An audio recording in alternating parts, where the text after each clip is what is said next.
নমস্কার বন্ধুরা, শ্রাবণী রান্নাঘরে আপনাদের সবাইকে স্বাগত জানিয়ে আমি আবার একটা রান্নার ভিডিও নিয়ে আপনাদের সামনে চলে এসেছি। আজকের আমি আপনাদের করে দেখাবো লিচি ড্রিঙ্কস। এটা বাড়িতে কিভাবে অল্প উপকরণ দিয়ে বানানো যায় সেটা আজকের আমি আপনাদের দেখাবো। লিচি ড্রিঙ্কস বানানোর জন্য আমি এখানে লিচু নিয়ে নিয়েছি, আপনারা দেখতেই পাচ্ছেন। এইবারে লিচুগুলোকে আমি প্রথমে ছাড়িয়ে নেব। এইভাবে লিচুগুলোকে আমি প্রথমে ছাড়িয়ে নেব, সমস্ত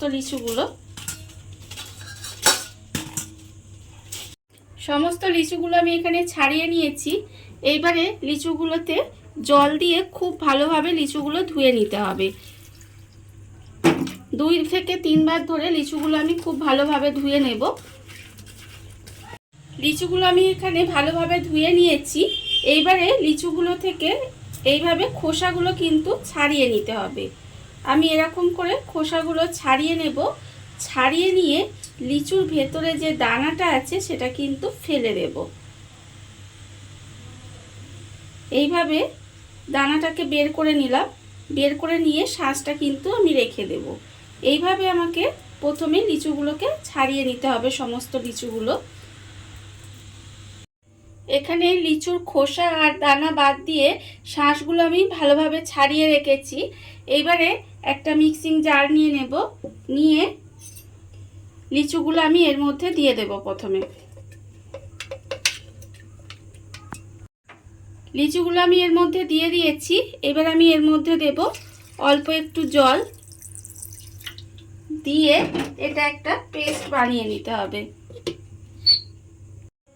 মিক্সির মধ্যে লিচুটা দিয়ে ঠিক এইভাবে দেখুন আমি এটা বানিয়ে নিয়েছি।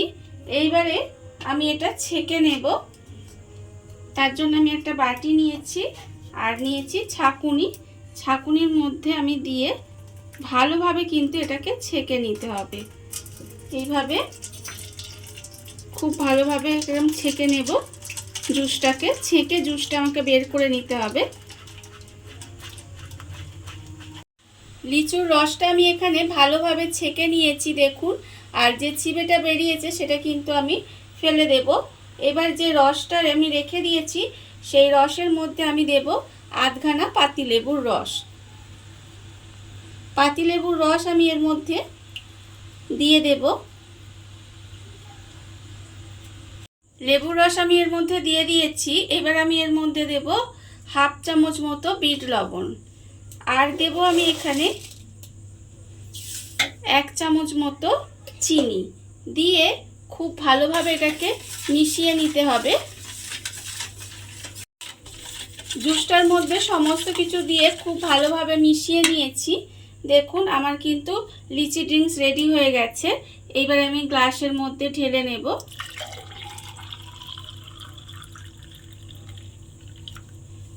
দেখুন একেবারে কিন্তু দোকানের মতো লিচি ড্রিঙ্কস রেডি।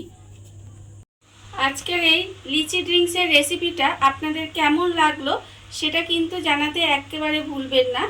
আজকের মতো এইটুকুই। আপনারা সবাই ভালো থাকবেন, সুস্থ থাকবেন।